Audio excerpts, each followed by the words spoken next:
make it. Today's trip is going to be going to Anza State Park, where we're going to climb Ghost Mountain.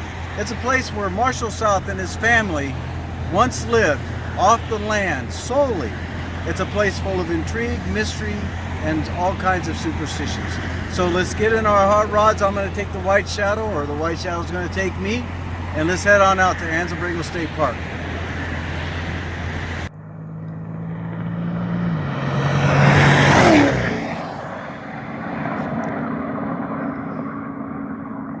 Here we are at Anza, but I can't go like this. I need to change. So let me change real quick. All right, we're ready to go. Let's roll.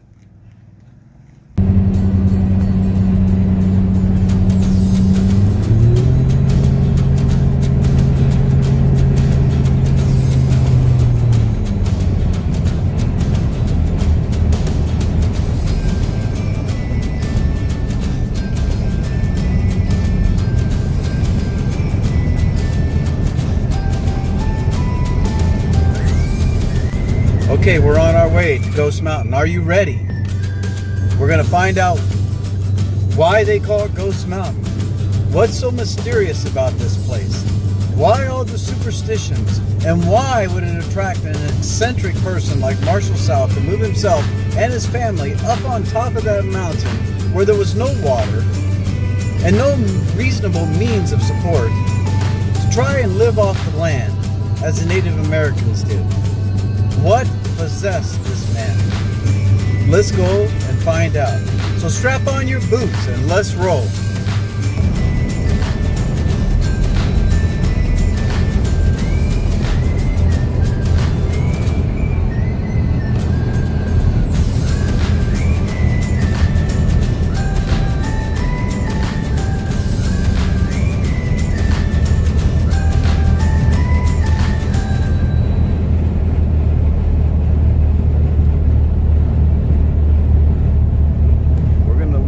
Shadow here for now, and we're going to take the Rubicon from this point on. The White Shadow's gotten us where we want to go at this point. The Rubicon will take us the rest of the way. Get your boots on and let's roll. I gotta wait, I'm going to get the video too.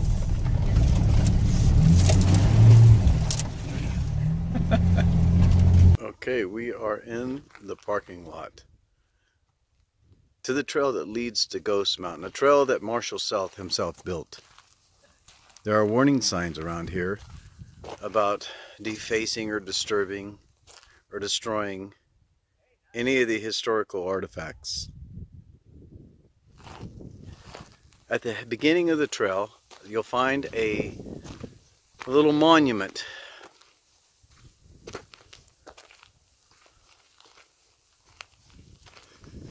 At the foot of the mountain, there's nothing soft about Ghost Mountain South Road. The wind and the sun fought us, the searing heat of summer and the bitter winter snows. It was a fight every foot of the way. Near the end of his life, he admitted, the desert has a way of sapping dreams, and more often than not, heroic plans wilt bit by bit. He wrote, one must have something of the poet or the artist or the dreamer to build his home upon a hilltop. Most men build theirs in holes and hollows. It is easier. And so you can see right now that the sign leads this way to Marshall South home, and this is the trail we're going to go up. This is what the trail looks like going up. This trail was made by Marshall South. It's rugged now. Most of the dirt has been washed away by the elements. And we are arriving.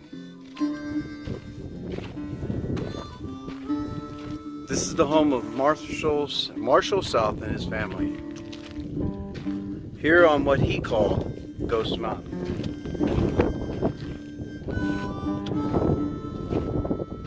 This is what's left of the house that they built. You can see the water systems and the tanks to hold the water, the barrels that they use to hold water. The adobe walls, which as the desert always does, is taking them all back. As soon this will be nothing more than a bump in the ground. You can see the bed that they slept in. They raised their children here. The water pipe that allowed water to come into the house. The edge of the house being right here. As we pass through the outside of the house between the water tanks. Tin cans. Almost all these tin cans were milk. You can see the outside of the house. And over there, what you're going to see is what Ryder South used as a sundial to tell the time.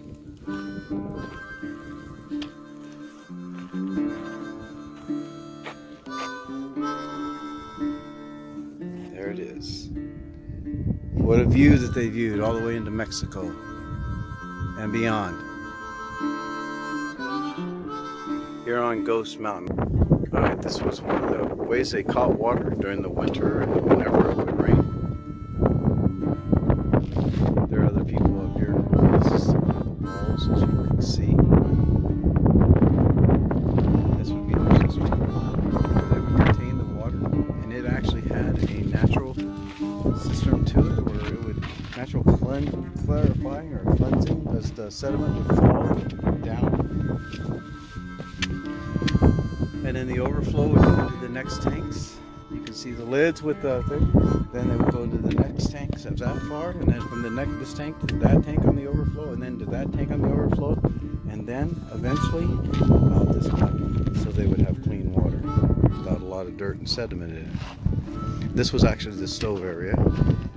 As you can see, it was made of adobe, and they had rocks in there. There's some rocks buried by the adobe that's been either removed over the years. They used baling wire to help hold this up, or chicken wire, as you can see. It is an amazing thing that they've done. As you look at this house from this angle,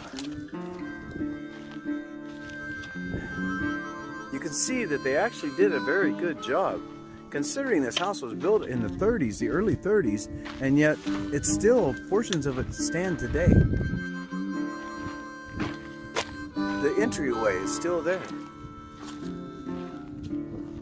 The cisterns are still there. The wood that they either had to make themselves from the juniper trees here, or they had to haul up the hill.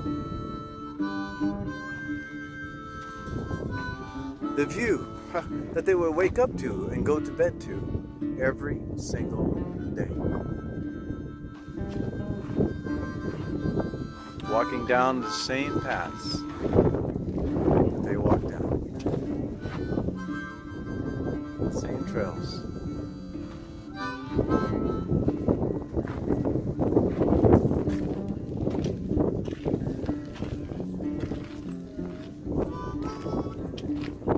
The work of a man and woman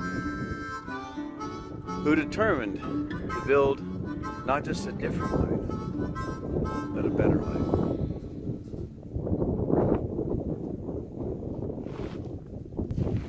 I'm going to give you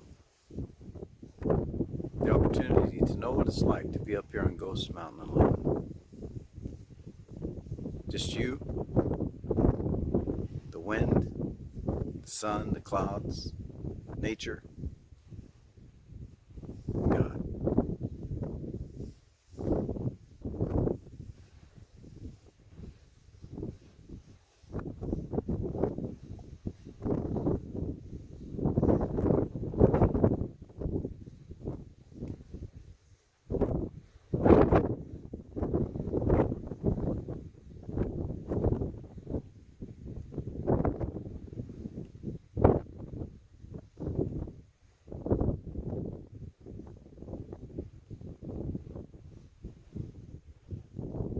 Truly, they were a courageous and hardy people.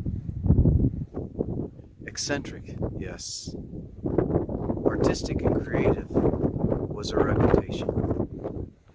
Marshall South earned extra money by writing articles about what it was like to live up here. So as you can see, this truly is a mysterious place. What possessed these people to want to come up and live here, isolated from society and other people, although they had friends who would visit from time to time and bring food? What possessed them to want to be here year after year to raise their children here? Why was it called Ghost Mountain?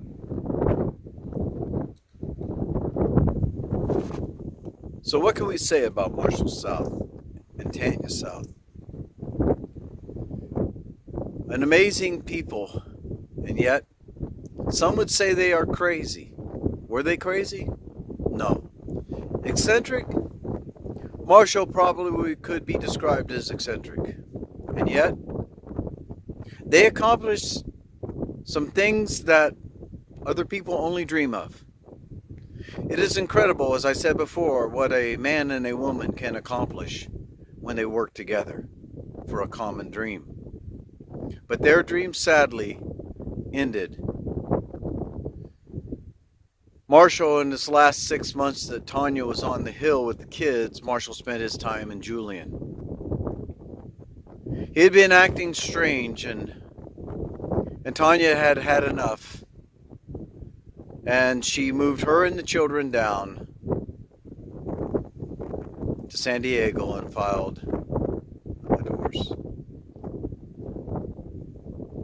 And yet, their legacy lives on.